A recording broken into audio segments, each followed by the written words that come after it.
Hi, so today I thought I would talk to you about some of my bells. I have several different kinds out. You might have seen me play them in some of our concerts together. This one is a Schulmerich bell.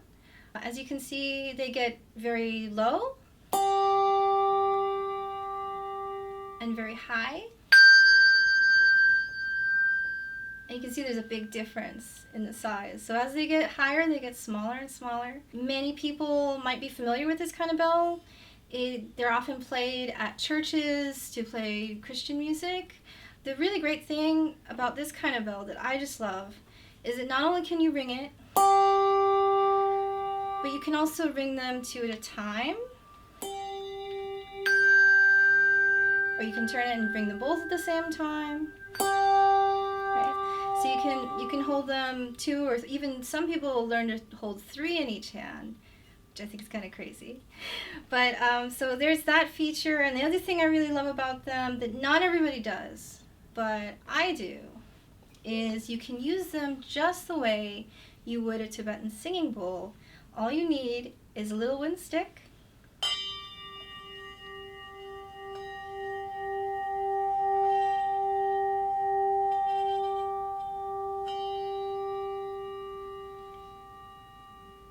and they are really quite loud that way. There's a limit to how loud you can get, though you'll get a buzzing sound if you go too far, because it starts to vibrate against the stick. So it's just like a regular singing bowl. So that leads me to the next kind of bell, which are these singing bowls here, and they come in different sizes. This one we bought at the Tibet, Nepal store, and the ringer for that one, it's wrapped in suede, so it's much more gentle.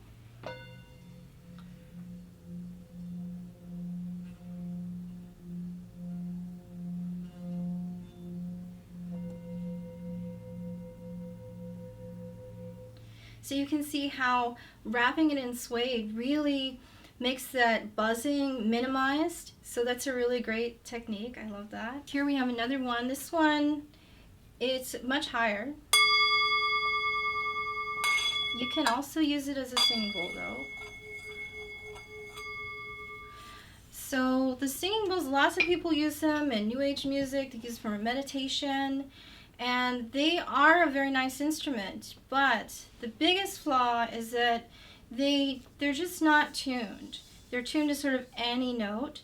Whereas if you use a Schulmerich bell or a Malmark bell, then you can ring it and you can do it as a singing bowl, and it'll be right on a certain pitch. So I love this. I love this because I can do music that's beautiful and harmonious along with my husband Nick.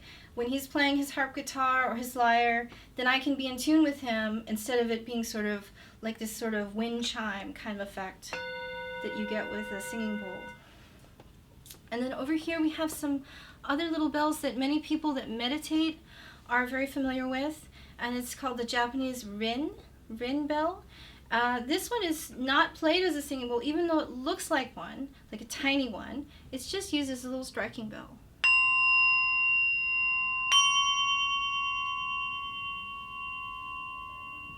So they're really great for meditation.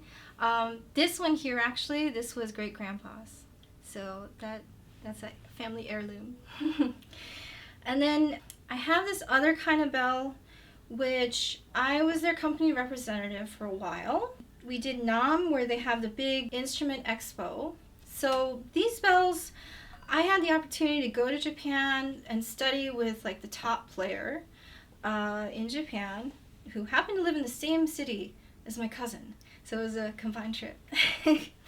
But these are neat because you can get really low, or you can get a higher sounds too, and they remain the same size. So here's another type.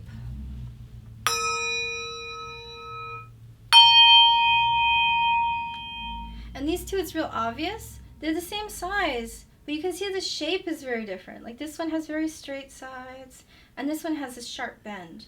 So this makes the sound of this one so much higher than this one, while keeping them all around the same size.